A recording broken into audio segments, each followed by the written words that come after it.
In this second tutorial, we will see how to register wholesale students in a class from a list in an Excel spreadsheet.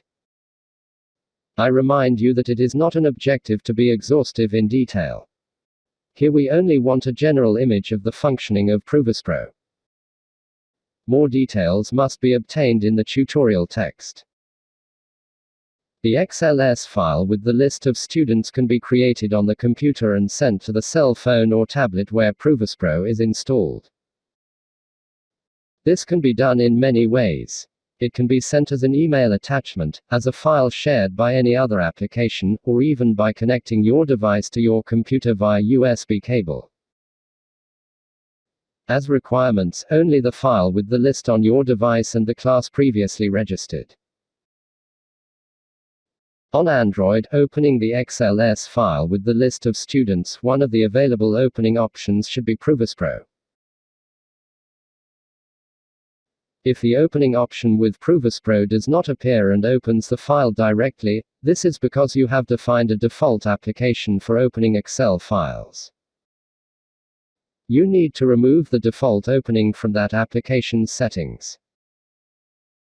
Displaying the contents of the file, we see how the data should appear. This structure is absolutely crucial.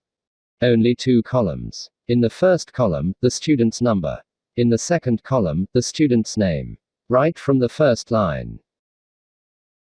Opening the file again, this time with ProVispro, the file import window appears. We chose as a student list. Immediately, the import file screen opens, displaying the list of students in the file. If something is marked in red, it needs to be corrected. You can correct with a long touch on each marked item. Clicking on the Import button opens the Destination Class window. By touching the Class field, we can choose the destination class where students will be registered. We confirm with OK and the application starts the import process.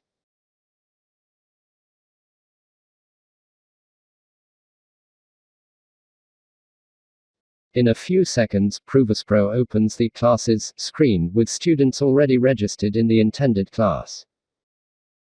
This process completes the course start tasks. Now, we just need to repeat this process for the remaining classes. In the next video we will see how to create a multiple choice test and how to apply that test to classes.